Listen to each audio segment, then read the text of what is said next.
গত অন্তর্বর্তীকালীন সরকারকে অবৈধ ইউনূসের সরকার বলে নিউজ করেছেন, সংবাদ প্রচার করেছেন।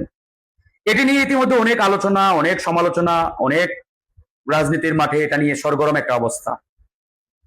আমি আসলে বারবার বলে আসছি যে গণমাধ্যম যদি সঠিক লাইনে না থাকে তাহলে একটা সরকার কিভাবে ধীরে ধীরে ফ্যাসিবাদে রূপান্তর হয় তার বাস্তব প্রমাণ বিগত 15 বছর কিন্তু আমরা দেখেছি।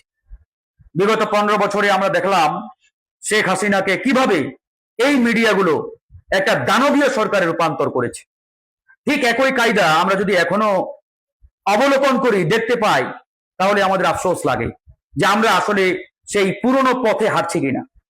আমি আজকে যদি এই গণমাধ্যমটিকে প্রশ্ন করি যে ডক্টর ইউনূস বা তার সরকার যদি অবৈধ হয়, তাহলে ওই সরকারের মাধ্যমে বা আয়োজিত যে জাতীয় নির্বাচন, এই ত্রয়োদশ জাতীয় নির্বাচন কিভাবে বৈধ? একটা অবৈধ হলে অটোমেটিক্যালি আরেকটা অবৈধ হয়ে যাবে। সুতরাং সেই জায়গা থেকে আজকে বিএনপি সরকারকে স্ট্রং হতে হবে, কঠোর হতে হবে এবং কঠোর পদক্ষেপ নিতে হবে এই সকল গণমাধ্যমগুলোর বিরুদ্ধে। মনে রাখবেন, একই গণমাধ্যম, একই ব্যক্তি, একই মিডিয়া হাউস বিগত 16 বছর জনাব তারেক রহমানকে ভিলেন বানিয়ে রেখেছিলেন। সেই গণমাধ্যমগুলো, মিডিয়া হাউসগুলো আজকে জনাব তারেক রহমানকে বাংলাদেশের 1 নম্বর দেশপ্রেমিক লিডার, নেতা বলে কিন্তু আজকে গণমাধ্যমে তারা সেকেন্ডে সেকেন্ডে নিউজ প্রচার করছে।